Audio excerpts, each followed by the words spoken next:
Welcome back to my channel. আমার চ্যানেলের পক্ষ থেকে সবাইকে অনেক অনেক ভালোবাসা জানিয়ে শুরু করছি আজকের রেসিপি। আজকে তৈরি করব একটা পুরনো দিনের রেসিপি, মাছের মাথা দিয়ে মুড়ি ঘন্ট। তো এখানে নিয়ে নিয়েছি কাতলা মাছের মাথা, একটা গোটা কাতলা মাছের মাথা ধুয়ে পরিষ্কার করে নিয়েছি। এখানে গোবিন্দভোগ চাল জলে ধুয়ে ভিজিয়ে দিয়েছি 10 মিনিট আগেই। আর এখানে একটা বড় সাইজের আলু এভাবে ডুমো ডুমো করে কেটে নিয়েছি। আর এখানে আছে টমেটো কুচি, চেরা কাঁচা লঙ্কা, কুচনো পেঁয়াজ, আদা রসুন বাটা। তো সবার প্রথমে আমি মাছের মাথাটা লবণ আর হলুদ মেখে নেব। দিয়ে দিচ্ছি লবণ পরিমাণ মতো, দিচ্ছি হলুদ গুঁড়ো। আমি কিন্তু এখানে মাছের মাথার কানকোটা ফেলে দিয়েছি। অনেকেই কানকো খান, আমি কিন্তু বলবো কানকোটা ফেলে দিয়ে করাই ভালো। প্রথমে মাছের মাথাটা খুব ভালো করে নুন হলুদটা মেখে নেব। মাছের মাথাটা কিন্তু খুব ভালোভাবে লবণ হলুদ দিয়ে মেখে নেওয়া হয়ে গেছে। আর এবার চালের জলটা ফেলে আমি চালটা জল ঝরিয়ে নেব। চালনির মধ্যে দিয়ে দিয়েছি, রেখে দিয়েছি জল ঝরতে। এখানে 300 গ্রাম গোবিন্দভোগ চাল আছে। আমি কিন্তু চালটা খুব বেশি ধোবেন না, তাহলে গন্ধ চলে যাবে। একটা সুগন্ধি আলা চাল নেবেন, চালটা কেনার সময় দেখে নেবেন যে চালে গন্ধ আছে কিনা। এভাবে চালের জলটা ঝরুক, ততক্ষণ আমি মশলা তৈরি করে নিই। প্রথমে মুড়ি ঘন্ট করার জন্য একটা ভাজা মশলা তৈরি করে নেব। নিয়ে নিচ্ছি 2টো তেজপাতা, গোটা শুকনো লঙ্কা। এটাকে একটু আগে 2-3 মিনিট ভেজে নেব। 2 থেকে 3 সেকেন্ড আমি তেজপাতা আর শুকনো লঙ্কাটাকে নেড়ে নিয়েছি। এবার এর মধ্যে দিয়ে দেবো আরও কিছু গোটা মশলা। দিয়ে দিচ্ছি একটা বড় এলাচ, আর দিয়ে দিচ্ছি এখানে গোটা গরম মশলা, এলাচ, লবঙ্গ, দারচিনি, আর এখানে নিয়ে নিয়েছি জয়িত্রী এক টুকরো। আর দিয়ে দেবো 1 চামচ গোটা ধনে, আর দেবো 1/2 চামচ গোটা জিরে। দিয়ে দিচ্ছি 1/2 চামচ গোটা জিরে। এটাকে খুব সুন্দরভাবে হালকা মিডিয়াম ফ্লেমে একটু আমি ভাজা মশলাটা বানিয়ে নিচ্ছি। শুকনো খোলায় এভাবে নেড়ে নেড়ে ভেজে নেব একটু সময় ধরে। এই সময় কিন্তু গ্যাসের আগুনটা একদম লো করে দেবেন। মশলাটা কিন্তু আমার হয়ে গেছে, মশলা থেকে সুন্দর একটা গন্ধ বেরোচ্ছে। এবার এটাকে আমি ঢেলে নেব। মশলাটা ঠান্ডা হলে গুঁড়ো করে নেব। ভাজা মশলাটা ঠান্ডা হয়ে যাওয়ার পরে ভেজে রাখা মশলাটা গুঁড়ো করে নিয়েছি। আর এবার সবার প্রথমে মাছের মাথাটা ভেজে নেব। তার জন্য কড়াইতে দিয়ে দিয়েছি সর্ষের তেল। তেল গরম হয়ে গেছে, এবার মাছের মাথাগুলো ভেজে নেব। মাছের মাথাগুলো এবার ভেজে নিচ্ছি।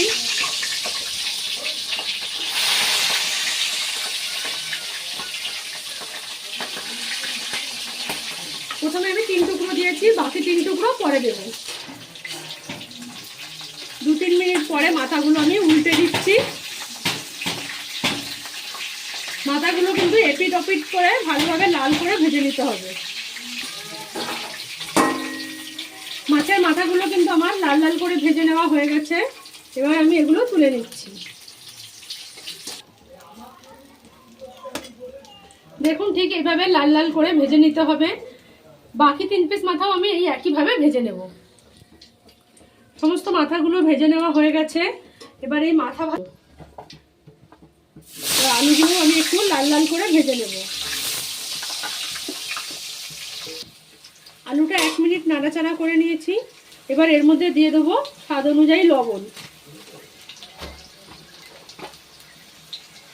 আর দেবো হলুদ গুঁড়ো। এই লবণ হলুদ দিয়ে আরও একটু সময় লাল লাল করে ভেজে নেব। আলুগুলো কিন্তু লাল লাল করে ভেজে নেওয়া হয়ে গেছে। এবার আলুগুলোকে তুলে নেব। এবার ওই তেলের মধ্যেই ফোড়ন দিচ্ছি তেজপাতা, একটা গোটা শুকনো লঙ্কা, আর 3-4টে এলাচ ফাটিয়ে নিয়েছি। আর দিয়ে দেবো সামান্য একটু সাদা জিরে।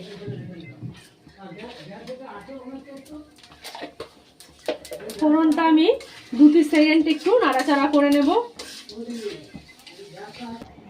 এবার এর মধ্যে দিয়ে দিচ্ছি কুচি করে কাটা পেঁয়াজ। পেঁয়াজটা একটু লাল লাল করে ভেজে নিতে হবে।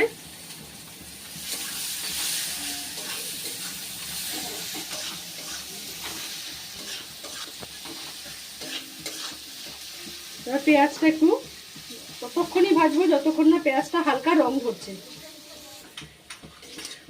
পেঁয়াজটা আমার লাল লাল করে ভেজে নেওয়া হয়ে গেছে। এবার এর মধ্যে দিয়ে দেবো আমি আদা রসুনের পেস্ট। এখানে 2 চামচ আদা রসুনের পেস্ট আছে। পেস্টটা দিয়ে আরও একটু পেঁয়াজের সাথে খুব ভালোভাবে মিশিয়ে দেব। আদা রসুন দিয়ে 2-3 সেকেন্ড ভাজা ভাজা করে নিয়েছি। দেখুন পেঁয়াজের সাথে আদা রসুনটা কিন্তু কষা হয়ে গেছে। এবার এর মধ্যে দিয়ে দেবো কিছু গুঁড়ো মশলা। প্রথমে দিয়ে দিচ্ছি জিরের গুঁড়ো,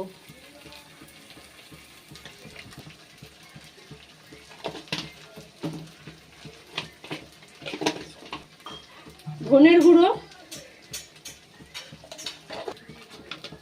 হলুদ গুঁড়ো, আর দিয়ে দেবো অল্প একটু জল কষে নেওয়ার জন্য। যেহেতু গুঁড়ো মশলা, জল দিয়ে না কষলে কিন্তু মশলা পুড়ে যাবে। খুব ভালোভাবে মশলাটা মিশিয়ে দেব। সমস্ত গুঁড়ো মশলা দিয়ে কিন্তু খুব ভালোভাবে মিশিয়ে নিয়েছি। এবার এর মধ্যে দিয়ে দেবো চেরা কাঁচা লঙ্কা আর কেটে রাখা টমেটো, আর দিয়ে দেবো এখানে স্বাদ অনুযায়ী লবণ। আমি কিন্তু আগে লবণ দিইনি, দিয়ে দিচ্ছি স্বাদ অনুযায়ী লবণ। এবার এটাকে কষে নেব টমেটোগুলো সেদ্ধ হওয়া পর্যন্ত। দেখুন মশলাটা কিন্তু কষানো হয়ে গেছে, মশলা থেকে তেল ছাড়তেও শুরু করে দিয়েছে, আর টমেটোগুলোও কিন্তু সব নরম হয়ে গেছে। এই দেখুন টমেটো সব নরম হয়ে গেছে। এবার এর মধ্যে দিয়ে দেবো আমি আগে থেকে ধুয়ে রাখা চাল। চালটা ধুয়ে জল ঝরিয়ে রেখেছিলাম, সেই চালটা এবার এর মধ্যে দিয়ে দিচ্ছি। চালটা কিন্তু দিয়ে একটু ভালো করে মশলার সাথে ভেজে নিতে হবে।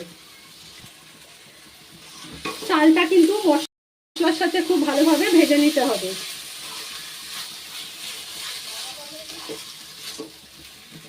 চালটা দিয়ে মশলার সাথে অন্তত 5 মিনিট আমি এখানে ভেজে নেব। হ্যাঁ, চালটা দিয়ে কিন্তু মশলার সাথে খুব ভালোভাবে ভেজে নেওয়া হয়ে গেছে। এবার এর মধ্যে দিয়ে দেবো আগে থেকে ভেজে রাখা আলু, আর দিয়ে দেবো আগে থেকে ভেজে রাখা মাছের মাথা। দিয়ে দিচ্ছি মাছের মাথা। মাথাগুলো কিন্তু এভাবে একটু ভেঙে ভেঙে দেবো।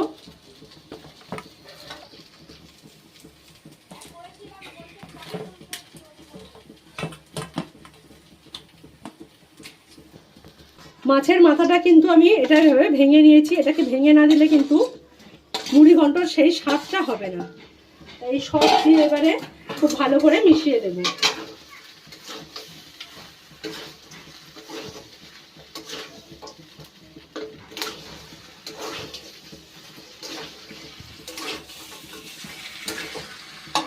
এই অবস্থায় কিন্তু আমি গ্যাসের আগুনটা কম রেখেছি, মিডিয়াম ফ্লেমে এভাবে একটু মাথা, আলু, চাল সমস্ত কিছু একসাথে 2-3 সেকেন্ড সময় এভাবে মিশিয়ে নেব। দেখুন মাছের মাথা, আলু কিন্তু খুব ভালোভাবে চালের সাথে একসাথে সমস্ত জিনিস কষে নেওয়া হয়ে গেছে। এবার এর মধ্যে দিয়ে দেবো জল।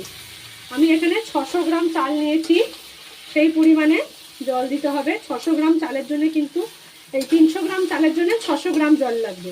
আর আপনারা যদি এখানে বাটি বা কাপ মেপে দেন, 1 বাটি চাল হলে 2 বাটি জল দেবেন।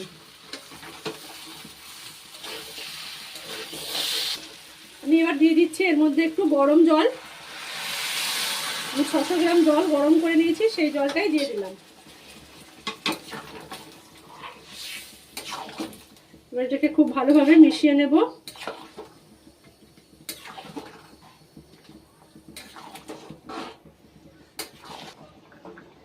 দেখুন গরম জল দেওয়ার সঙ্গে সঙ্গে কিন্তু এটা 4-5 থেকে ফুটতে শুরু করে দিয়েছে। এবার একটা ঢাকা দিয়ে এটাকে রান্না করে নেব 5 থেকে 6 মিনিট। 6 মিনিট পর ঢাকাটা খুলছি।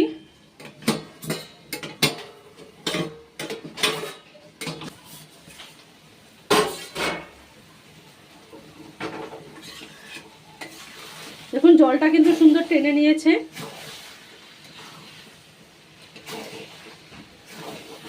হালকা একটু ভেজা ভেজা ভাব আছে। এবার এই অবস্থায় দিয়ে দেবো এর মধ্যে আমি একটু চিনি। চিনিটা আগে দেবেন না, তাহলে কিন্তু চালটা সেদ্ধ হবে না। ঠিক এই অবস্থায় আসবে তখন এর মধ্যে দিয়ে দেবেন স্বাদ অনুযায়ী মিষ্টি। উপর থেকে দিয়ে দিচ্ছি ঘি 1 চামচ মতন তৈরি করেছিলাম, সেটা এবার এর মধ্যে আমি ছিটিয়ে দিচ্ছি। আরও একটু ভাজা মশলা দেবো, সম্পূর্ণটা দেওয়ার দরকার নেই, আন্দাজ মতন দিয়ে দেবেন। এবার এই সব দিয়ে খুব ভালো করে মিশিয়ে ঢাকা দিয়ে রাখবো। তাহলে যে হালকা জল ভাবটা আছে সেটা কিন্তু শুকিয়ে একদম ঝরঝরে ভাবে চলে আসবে।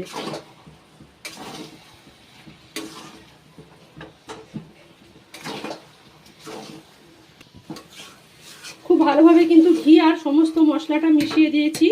এবার এটাকে ঢাকা দিয়ে রাখবো আরও 5 থেকে 6 মিনিট, চালের যে ভিজা ভাবটা আছে সেটা টেনে নেওয়ার জন্য। আরও 5 মিনিট পর ঢাকাটা খোলার পরে দেখুন সমস্ত জলটা টেনে নিয়েছে, এটা কিন্তু ঝরঝরে হয়ে গেছে।